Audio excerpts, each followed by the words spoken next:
Hey guys, how's it going? This is BobbyKbikes here. Listen to that marvellous sound of a Sturmey Archer 3-speed hub ticking over. This is Old Christine, my 1963 RaleighTrent Tourist, and the rebuild is finished. All moving parts have been lubricated. We couldn't quite get into the crankset because we struggled to get the cotter pins out and we didn't have a lot of time, but in future when we've got a bit more time I'd like to get fresh grease in there. There is an access hole in the frame and we pumped some oil in there, so it's definitely been lubricated to keep it going for a while longer. Everything's been polished up, the brake calipers have been taken to pieces, polished, put back together, and the whole rebuild's been done. In today's garage session we've put the chain back on, we've oiled it with good quality 3-in-1 oil, we've refitted the chain guard, and we've repositioned the rear lamp. I'll just spin the front wheel so you can see the lamp in action. You ready, guys? That might not be very impressive in daylight, but in a darkened garage and at night time it's a really nice bright little lamp. When I got the bike, the front calipers had 2 lengths of thick electrical wire wrapped around the brakes like brake stays to hold it in position. Now, I didn't have any brake stays kicking around, but for now we've improvised with really heavy duty cable ties and they seem to hold quite well. We've yet to try it with the bike in motion, but that should work for us nicely. Obviously we've invested a lot of time in this rebuild, but in terms of parts this has been a very inexpensive bike to rebuild, which, well, I'll just tell you what's been spent on it. We've had the odd new nut and bolt, which is perhaps a few pennies, and then new Fibrax brake blocks at £5 a pair, front and rear, so that's £10 on brake blocks, and I believe it was 85p for a bulb for the front lamp. The rear lamp was in perfect order, the bulb still worked and everything.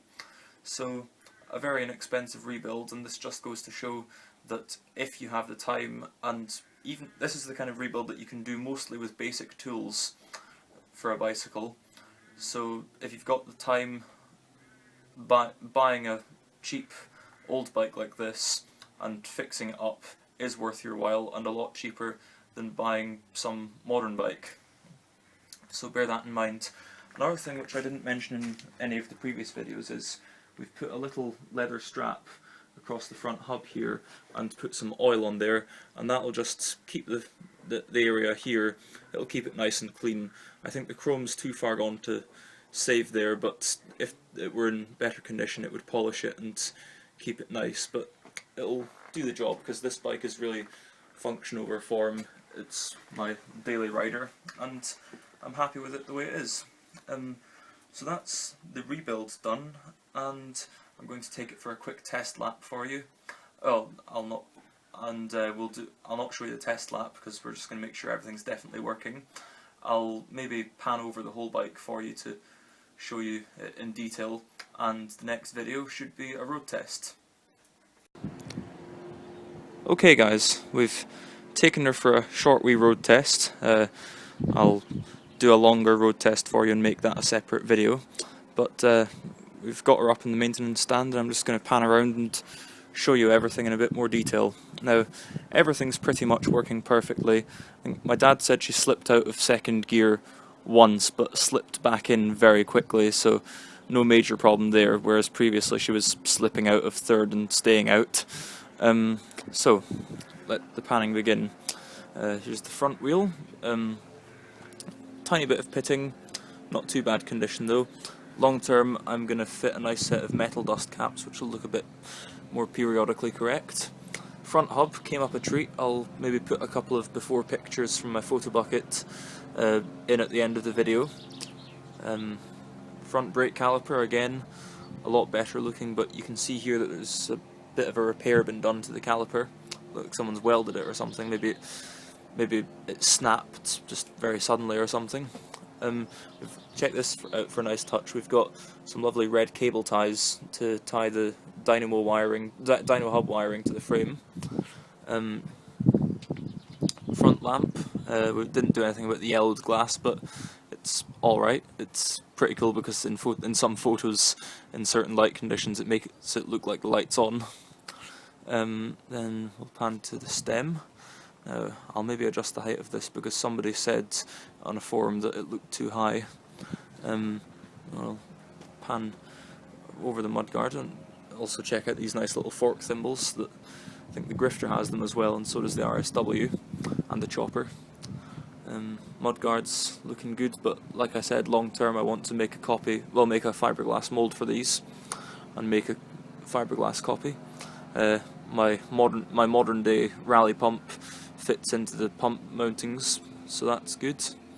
And the decal is pretty well intact, which is good because my eBay searches for this model have returned no reproduction decals, so this is perhaps quite an obscure model. Lamp mounting bracket, still very rusty, but for what it is, this is great. We put a little bit of old inner tube rubber, or just a piece of old rubber in there to try and make this slip around less, because even as tight as it will go, this still wobbles around, and it still does to a certain degree, but it does fine. Shifter's been rebuilt and shifts nicely. And that brake lever's fine. Then we'll pan along here. And up here we've got a Huffy saddle from about 2000 off my dad's old Huffy. Not exactly in keeping, but it matches the colour of the grips and the pump. But I've got another black saddle which is from about 1976. It's off that Persia that I dismantled, so I'll maybe use that. And the seat post that the bike had when I got it was way too short, so we've actually used the original seat post from my Team Banana, so a bit of part sharing, part recycling. We've got a little decal here which is sadly not fully intact and it's showing up a bit blurry on the camera. It says high tensile, I think, steel tubing, so that's an interesting fact for engineers. And still need to do a wee bit of cleaning down here. Rear brake caliper, rebuilt, lovely new Fibrax pads, blocks I mean, so that's going nicely. And I've got this shopping carrier from Lidl which I've attached to the rack with a couple of bungees, so that'll be good for when I go shopping with it. The hub, beautifully rebuilt, not perfect I know, but it's polished up really nicely and it looks nice. You can see the rear side of the sprocket there, and the sprocket's cleaned up very nicely. There's the mudguards, Blue Mills lightweight, good brand. Got a bit of a crack there, but I think when I make a mould I'll use a skim of body filler across there or something. We've got a reflector. Someone's painted this rim with silver hammerite, which doesn't look too bad, I guess. Then we've got a toggle chain here. We've got the rear lamp, a bit rusty but very nice and bright. Again, we've used a red cable tie here. And the chain guard, panel beaten and partially painted by me. The red hammerite in this light looks alright, it doesn't look too bad. And I've managed to not get any paint on the decal. Raleigh, the all-steel bicycle. And yeah, the chain guard's looking good, the whole bike's looking good, and we've cleaned up the chain ring nicely as well, and the rear side of it looks good too. And I'll show you the little access hole that I was talking about for pumping oil in there. If it's showing up on the camera, it's, I'll just get my hand in around there, it's there, and then we'll put a little bit of an old wine cork in there to plug it up or something. These pedals look very 1980s to me. I'm not sure if they were using pedal reflectors in 1963, I highly doubt it. These look like 80s pedals, so I'll maybe find something a bit more periodically correct. And we'll just go around here to the wiring, just where it meets with the dyno hub. All nicely wired up like that, and there's another nice little Raleigh decal on the forks about there. Again, the camera's not focusing on it well, but that's the grand tour of the Trent Tourist, and I think we've made a good job of her. So, I hope you've enjoyed these rebuild vlogs, and I'll see you in the road test. Tatty bye.